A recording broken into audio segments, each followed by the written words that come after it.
Bezrat Hashem, la Gemara de ce matin, Eruvin, la page 100b. Amar Rabbi Bar Chama, Amar Ravasi, dit Rabbi Bar Chama au nom de Rabbi Assi. Assour la dame shalech al gabé asamim Shabbat. Une personne n'a pas le droit de piétiner et marcher sur le gazon à Shabbat. Chez Neymar, ve'atz beraglaim choté. Il y a des péchés que tu peux faire avec tes pieds. Il y a des péchés que tu peux faire avec ta bouche, tu parles Lashon Hara. Il y a des péchés que tu fais avec tes oreilles et en écoutant le Lashon Hara. Il y a des péchés que tu fais avec tes yeux en regardant des choses qu'il faut pas regarder. Mais il y a des péchés aussi avec les mains. Et aujourd'hui, Rav Assi nous enseigne, même avec le pied, tu peux faire un péché. Par exemple, en marchant sur le gazon, le Shabbat. On a appris une fois qu'il est permis de marcher sur le gazon Shabbat. Mais là on apprend qu'il est interdit de marcher sur le gazon Shabbat. Dit la Gemara, comment ça se passe? C'est une contradiction?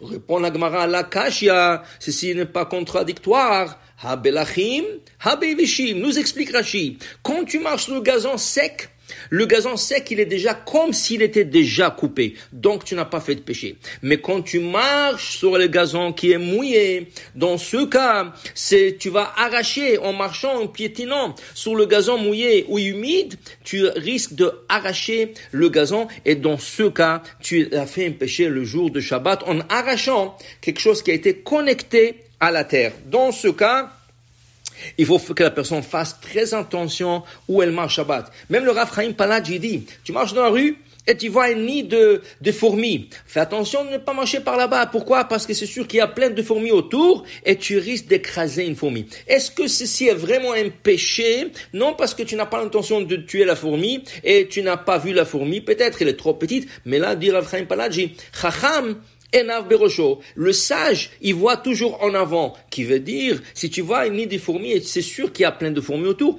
alors fais un petit détour. Si tu marches à côté du gazon, fais un petit détour pour ne pas marcher sur le gazon. Maintenant, tu vas te poser la question, le gazon est mouillé, le gazon est sec, pourquoi tu rentres dans ces questions? Fais un petit détour, et là, tu te sauves de tout ce problème. La Gemara continue. Nous apprendre au nom de Rabbi Chia que Akadosh Baruch Hu a mis dans la nature des animaux des traits de caractère que nous, les hommes, nous pouvons apprendre de ces animaux. Alors, par exemple, comment continue Rabbi Yochanan en disant Il malenu nitna Torah. Si la Torah nous a pas été donnée il y a 3500 ans sur le mont Sinaï, aïnou lemedim tsniut mechatul, nous aurons appris la mitzvah de la pudeur d'un chat. La mitzvah de la pudeur, dit le Rabbi Nishchai, fait partie des 613 mitzvot. Ceci était une discussion. Est-ce que la pudeur rentre dans 613 mitzvot ou pas? Mais selon le Ramban, dit le Rabbi Nishchai, elle rentre dans la catégorie des 613 mitzvot. Donc, dit le Rabbi Nishchai, chaque fois que tu rentres dans la salle de bain, tu assures que la porte est fermée. Même chez toi à la maison, tu fermes la porte. C'est ça?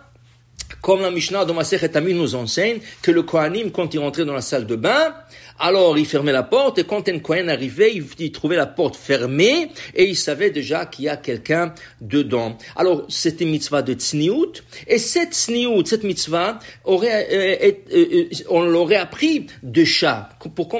Comment pour le chat? Dit Rashi, quand le chat va se soulager, il va toujours de côté et après il couvre sur les excréments, c'est ça, qu'il s'est soulagé. Et la même chose, un chat quand il veut se nettoyer, il se trouve toujours dans un coin en train de se lécher la peau pour se nettoyer. Alors dans ce cas, on aurait appris la mitzvah de pudeur à partir du chat. Aussi gezel minemala.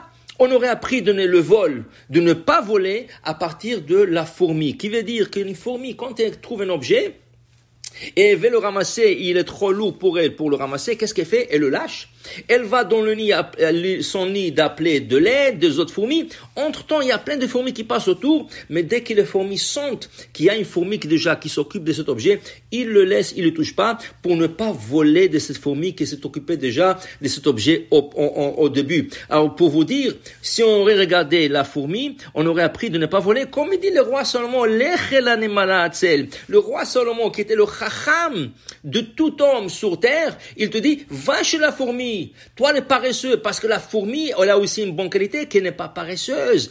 Elle travaille et elle passe sa journée en faisant des choses utiles. Alors, ça, c'est une autre chose qu'on aurait pris des animaux. Et la troisième chose que la Gemara nous enseigne, Va'arayot miyona. On aurait pris la débauche et l'adultère à partir de la colombe qui ne change pas son mari. Qui veut dire que quand le mâle de la colombe, il décède, la colombe ne va pas chercher un autre mâle. Elle reste comme ça, veuve, toute sa vie, pour montrer un signe de loyauté envers son mari. Alors, pour nous dire, voilà, on peut apprendre de tout. Comme dit Benzoma, on a appris ça dans le Maxime de Père, c'est le Shabbat.